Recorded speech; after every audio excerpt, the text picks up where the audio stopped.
paps, so another customer, next tayo, tapos na yung grass cutter natin. Check naman natin itong TMX155 dahil kapag naka-switch on, wala lahat yung accessories niya. Wala. So wala. I-neutral natin para makita ninyo. Yan, naka-neutral na yan. Okay, walang busina, walang ilaw. Kasi battery operated na tong headlight nito eh. Kasi naka-LED na to. Kaya una natin i-check kapag ganito ay yung fuse. Check natin yung fuse dito. Tapos isusunod. Kung good yung fuse, sunod natin tong switch. Kung wala pa rin sa switch, baka yung linya. So check natin yan isa-isa. So unahin muna natin yung fuse dito. Baklasin natin tong ano niya, bracket. Ay side cover. Hilain mo lang to. Tapos nandiyan agad yung fuse. Ayan. Check natin yung fuse nila. Kung good. Ayan. So far, mukhang okay pa naman yung fuse. Pero confirm natin, gamitan natin ng test light ito. Yan, kunin ko lang yung test light ko. Ito na lang gagamitin natin mga paps, yung voltmeter. Once na umilaw to, ibig sabihin good. So kapag nag-check kayo ng fuse, dito kayo sa dulo maglalagay.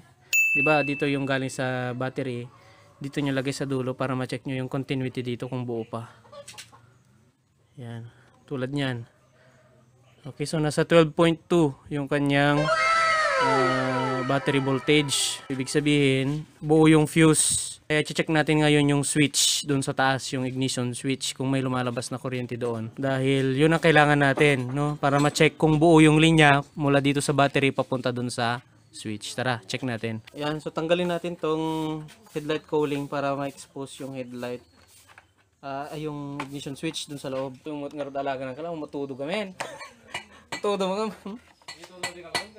oo, kala bulong lang. Makaano yan? Mga basala.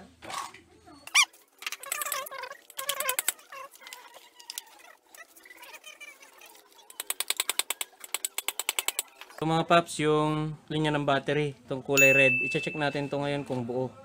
Ito, yung galing doon. Kunin ko lang yung multi-tester. Ngayon yung linya. Check natin itong kulay red kasi ito yung galing sa battery. Direkta to galing battery. Check natin to kung buo ba yung supply galing doon. Kasi kung hindi umilaw to, ibig sabihin may putol. So yung test light ilagay natin sa ground. Ito. Clip nyo lang kahit sa parte yan ng motor na metal. So ground yan. Basta walang pintura. Tapos lagay nyo to dun sa pula. Parang hindi siya umiilaw. Ayan. So wala. Hindi umiilaw yung ano natin, kaya walang supply ng positive galing sa battery. So check natin ngayon yung linya, baka may naputol. Ito pala paps, no, dati binaypasan ko na to kasi dating problema na niya to. Kaso ngayon pati yung binaypas natin nawala din.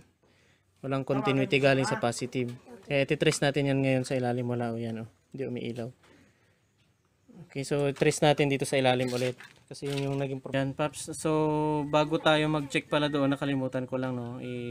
Dagdag ko lang. Hindi lang yung positive line ang i-check nyo din. Pati yung negative. Kung gagawin nyo, ilagay nyo yung positive ng test light. Yung multi-tester sa positive ng battery. Tapos dito sa ground. At yun nga, wala. Which means, sa ground siya naglulus. Dito siya naglulus. Kasi pag dinirekta mo dyan, meron. And supposedly, itong negative terminal ng battery ay naka-ground yan sa motor. Dito wala. Ayan. Kaya wala siyang reading. So, ibig sabihin, kung ididirekta natin dito, meron. Pag sa ground, wala. So, ito yung lilinisan natin ngayon, yung ground. Okay, kasi buo naman yung fuse niya eh. So, tanggalin natin tong negative terminal. Yan. Tanggalin natin. Tapos, linisan natin yung contact niya. Kasi, wala. Ayan oh.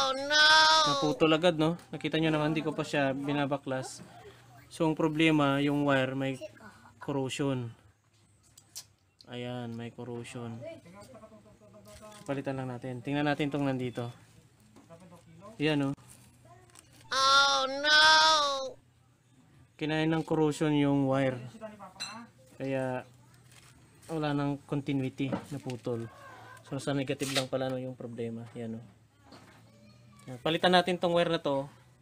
Pati na tong I terminal. Yan. Kuha lang tayong bago. So, unfortunately, wala tayong kulay black na wire. Pero okay lang yan. Babalutan na lang natin ng electrical tape mamaya. Ilalagay na lang natin siya dito sa i-terminal na dati kasi pwede pa naman. Kaya tanggalin lang natin yung pagkakaipit ng wire. Yan.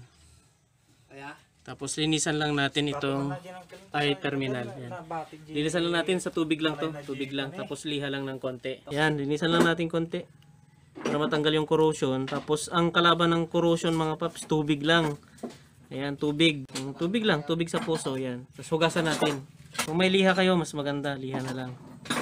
Pero ito kasi medyo makapal yung mga ano niya. Tapos hugasan nyo lang. Ayan, hugasan nyo. Punasan nyo lang ng lupot para punasan natin yung i-terminal. Tanan natin ilagay yung bagong wire.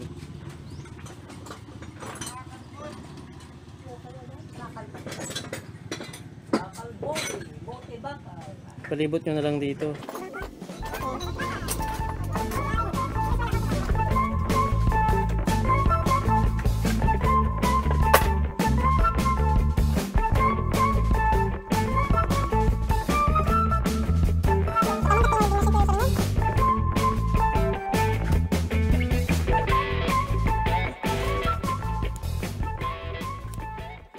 Ito nyo lang para buo yung strand ng wire. Saka natin ilagay doon. Kaya tara ilagay na natin. Yan. Idugtong na natin mga paps. Yung bagong wire dito sa dati.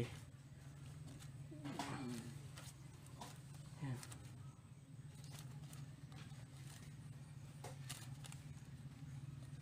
Yan, okay. So, lagyan na natin to ng electrical tape. Ito yung favorite nating electrical tape, yung Nito. Ito yung OEM na ginagamit sa mga wire harness. Mas maganda pa to sa ano Armac. Kasi yung Armac masyadong makapal. Ito manipis siya pero sobrang dikit. Yung Armac makapal siya. Although madikit din naman pero kalaunan madilis kasi mabakbak yan. Pero kahit anong gamitin yung electrical tape, basta importante lagyan nyo ng insulator yung mga dugtungan. Balutan na natin ng buong tape kasi kulay pula siya para hindi nakakalito. Kasi yung positive lang dapat yung pula. Itong negative dapat to green or black pwede na.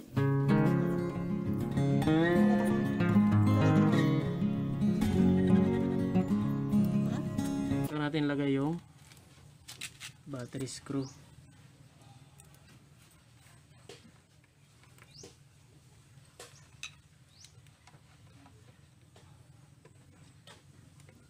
Pag naglalagay kayo nito, mauna yung positive. Pag nagtanggal kayo, mauna yung negative. Tapos, testing natin ngayon kung meron ng body ground. So, ayun nga, meron na. So, ibig sabihin, ang problema lang pala dito lang sa negative wire. So, yun o, makikita nyo naman yung nilagay ko dito. Nandyan lang siya sa body ng motor. So kanina 'di ba wala?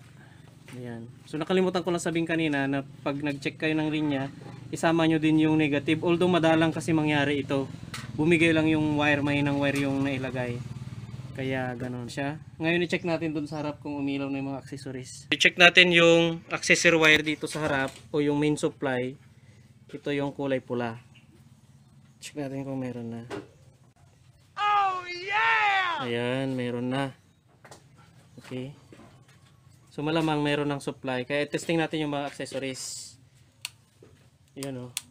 Yun, umilaw na yung nasa harap. Ito yung switch nung auxiliary light nila. Switch natin yung accessory light. So yung ignition switch pala natin naka-on na yan o. On. Kaya lang hindi umilaw yung neutral kasi nakakambyo yung motor. Pero pag nag-neutral tayo, yan, umiilaw na yung neutral light indicator. Ayan. So umilaw na yan. Dito yan sa switch on and off. At the same time, pag switch ko yung auxiliary light switch nila, ito, yung nilagay ko last time, ako din naglagay nito. Yun o. So umilaw na yung auxiliary light nila. Ayan. Natakpan lang kasi. Yan o. Ayan.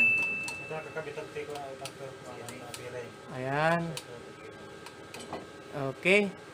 So yung headlight naman ngayon, yung check natin. kung gumagana na. Yung headlight.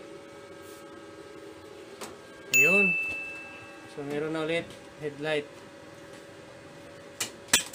High and low.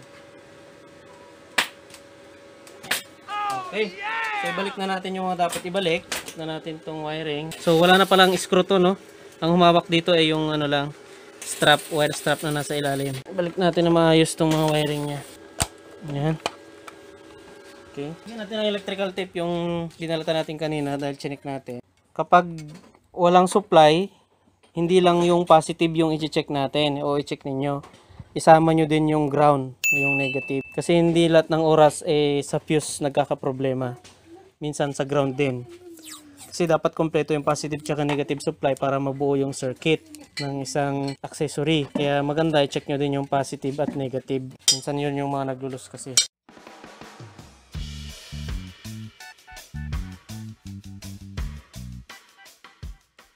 Ayusin lang natin tong mounting dito sa fuse ng wiring natin. So ito yung pinangdoble lang natin nun kasi naglulus din ito. Yan. Tapos balik natin yung side cover. Ayun. Saka natin ilagay itong lock. Yung alala niya para hindi mahulog. Higpitan natin. Yan. Tapos testing natin ulit. Lahat. Ang problema nitong motor ay nawawala yung mga accessories. Pero umaandar ito. Ang accessories lang ang nawawala. Since battery operated na yung ilaw niya, kaya yung mga accessories niya lahat. Ayan. Umilaw yung neutral. Pag turn on natin ng ignition switch, umilaw yung neutral. Parang natin na gumagana yung accessories niya. Ayan. Hindi lang magsabay yung dalawa. Ayan. Tapos headlight. Ayan, high and low. Ito pala yung OSRAM. OSRAM ito na LED bulb. Yan. Maganda siya. Pwede siya sa mga TMX. Sa mga XRM. Basta ang magandang gawin nyo pag LED, battery operated dapat. Kukunin yung supply lang naman dito, yung galing sa battery. Yung sa red, yung ginawa natin kanina. Tapos ilagyan nyo lang ng switch. Doon sa switch niya, bypass nyo lang yun. Yan. So okay na. Gumagana na yung mga accessories niya. Harap likod. Yan. Kung bago ka pa lang sa aking channel at gusto mo ng mga ganitong videos, huwag mong kalimutang suportan ang aking channel. Huwag mong kalimutang mag-subscribe para matuto kang mag-ayos ng sarili mong motor. At hindi lang motor, pati sasakyan, chinso, grass car, lahat ng pwede nating ayusin na pasok sa automotive. So libre ito, kaya mag-subscribe ka na. Maraming salamat, lalong-lalo na dun sa mga mahigit 1,000 na subscribers natin na sumusuporta sa ating channel. Yun lang po, God bless at ride safe always.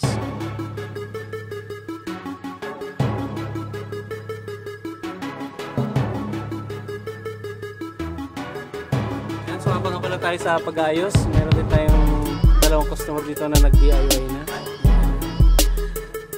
Nag-DIY sila sa pagpapalit ng bearing sa sprocket. Dahil busy tayo, ayan, nag-DIY na din sila. So sila na medyo na-stuck up lang yung bearing nila. Ayan. At least, diskarte na din nila yung pagpapalit.